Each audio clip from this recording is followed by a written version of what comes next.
দিনটা ছিল হনুমান জয়ন্তীর আগের দিন, আর আমি বানাবো ভগবান শ্রীরামের পরম ভক্ত হনুমানের একটা pic. So hello guys, welcome to my new blog. প্রতিদিনের মতো আজকেও আমি গিয়েছিলাম কাজে, আর একটু তাড়াতাড়ি চলে আসি বাড়ি, কেননা কালকে হলো হনুমান জয়ন্তী আর আমাকে বানাতে হবে হনুমানজির একটা পিক। তো কয়দিন ধরে আমার চ্যানেলটাতে ভিডিও আপলোড করিনি আমি। তোমরা যারা যারা আমার ভিডিও দেখো তারা তো জানোই আমি করি ফার্নিচারের কাজ।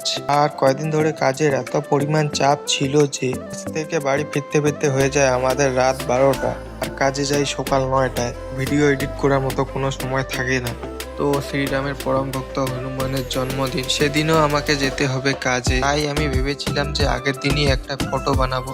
তো বকবক করতে করতে আর আমার বডি দেখাতে দেখাতে আমাদের পিক রেডি হয়ে যায়। তো কেমন হয়েছে কমেন্টে বলে যেও। আর উপরে আমি লিখে দিয়েছি হ্যাপি বার্থডে গুরুজি। তো এই পিকটা বানাতে বানাতে আমার রাত 12টা পার হয়ে যায়। আর আমার ব্লগটা এতটুকুই। ভালো লাগলে লাইক, সাবস্ক্রাইব, কমেন্ট করে দিও। Bye bye.